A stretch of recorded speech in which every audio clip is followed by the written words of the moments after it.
I've got my top 10 must-add pitchers in fantasy baseball, and that list is coming up next on Beat the Odds. Don't go anywhere. Hello, sports fans, and welcome back to another episode of Beat the Odds. I'm going to give you my top 10 must-add pitchers for Week 7 in fantasy baseball.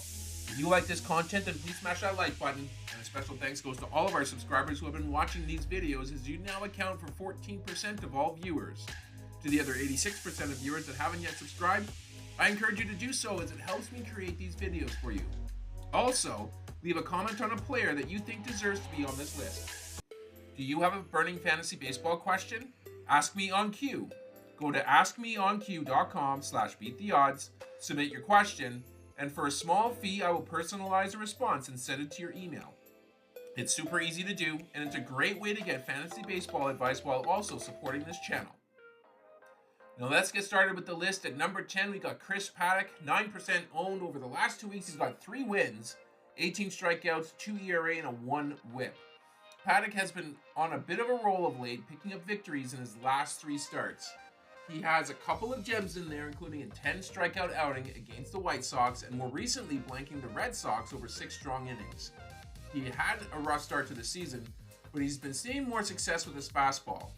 He has also been keeping his walks in check, currently under 5% for the season.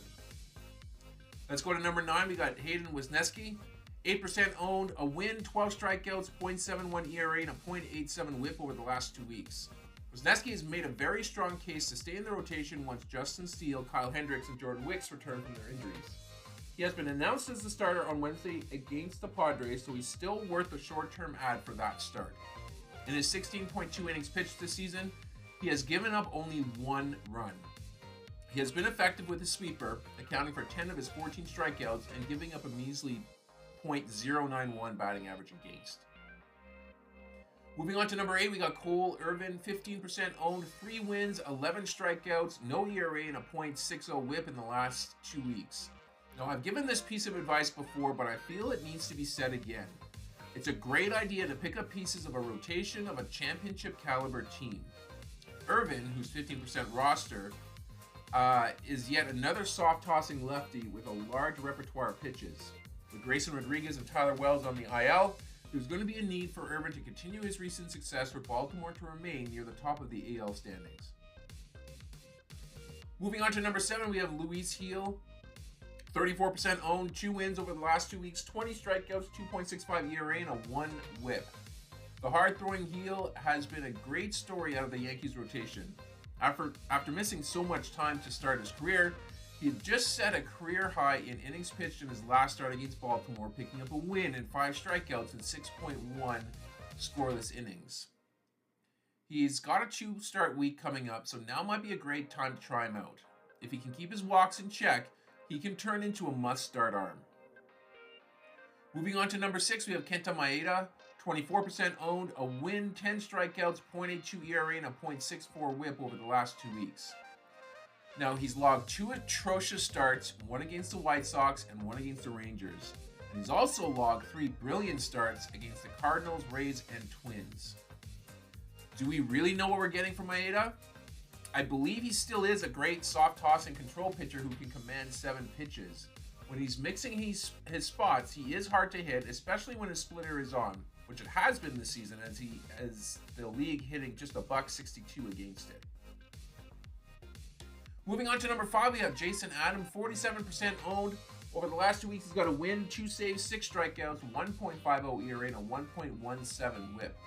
With Pete Fairbanks struggling and now injured, Adam has led the charge in closing games out for the Rays. He's filled in for Fairbanks before, and he's picked up 20 saves combined over the last 2 seasons. His off-speed pitches have been excellent this season, as he carries an opponent's batting average of under 100 on his changeup, sweeper, and slider. He is safe to deploy for as long as Fairbanks is out.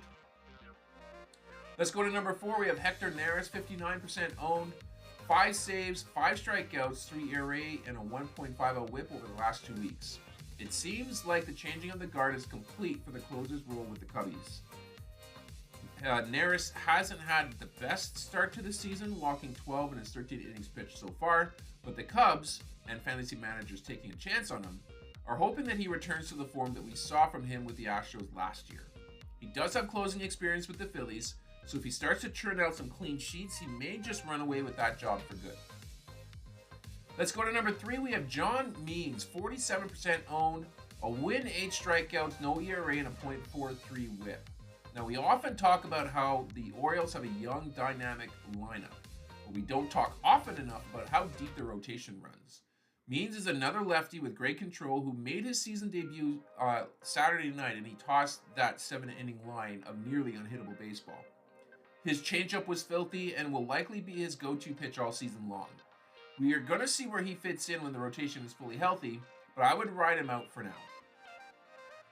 Let's go to number 2. We got Jack Flaherty, 53% owned, no wins, no saves, 20 strikeouts, 3.09 ERA, and a .86 whip over the last 2 weeks.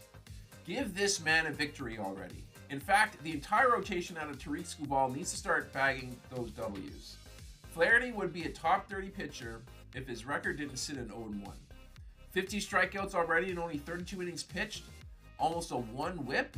He's got 2 tries to pick up his first win of the season, the first one coming in Cleveland tomorrow night. If you're in a league that counts quality starts, Flaherty is a must-add, period. And finally, at number 1, we got Garrett Crochet, 53% owned, no wins, no saves, 13 strikeouts, a 7 ERA, and a 1.33 whip. Yes, those are his numbers over the last couple weeks, minus a start from today, but hear me out. Or rather, pay close attention to his StatCast page. I'm a believer in whip over ERA, and Crochet's whip stands at 1.01 after his masterpiece against the Cardinals Sunday afternoon. For reference, Crochet's ERA still sits at an unsightly 5.31, but he has an expected ERA of 2.48 and an expected batting average of .188. That screams correction, and I want a piece of that. And that's going to do it here for this episode. I hope you guys enjoyed it. If you did, please leave a like on the video and, of course, subscribe to the channel for more content like this. I'm going to sign off for now, but I will catch you guys on the next episode.